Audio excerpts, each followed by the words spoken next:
Read my lips.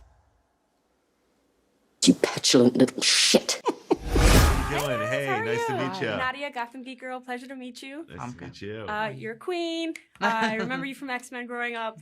Congrats on the movie. You guys play such dynamic, insane characters.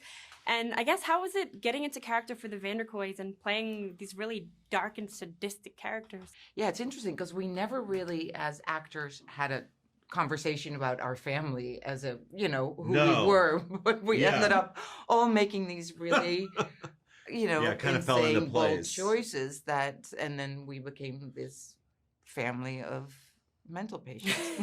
You cast it perfectly that he cast people who were all similarly insane to where they could, you could believe that we were a family.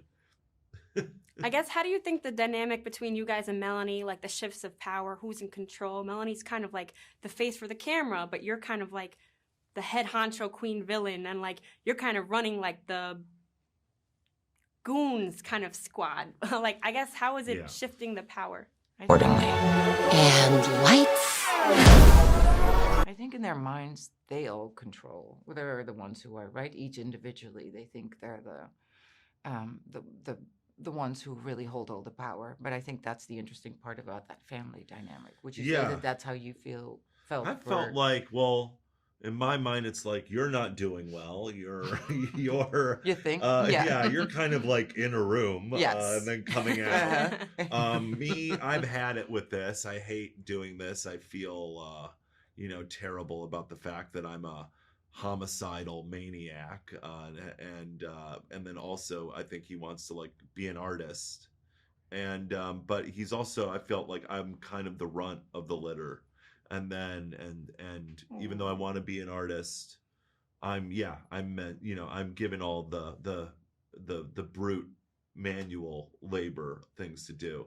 And then Michelle's sort of the brains behind the current brains, behind the whole operation. I think the power probably shifted at some point. Yes. You completely lost your mind. Mm-hmm. So she's like, it's fair to say she lost her mind. Yeah, she's Michelle's like a Rupert Murdoch in a way, Yeah, I like how Gideon kind of like constructs the very detailed moments. Like without like giving too much away, you kind of, I feel like, have like a director's kind of mind.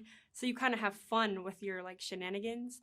I guess, how do you think it was for him recruiting people for these kind of things? I think that's really fun. I think that's really what he wants to do.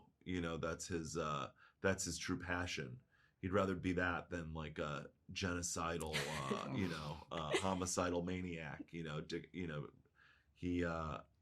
I think if it was up to him, he'd be writing plays on Broadway, writing screenplays in Hollywood, rather than, organizing their army. And what do you think inspired the first culling?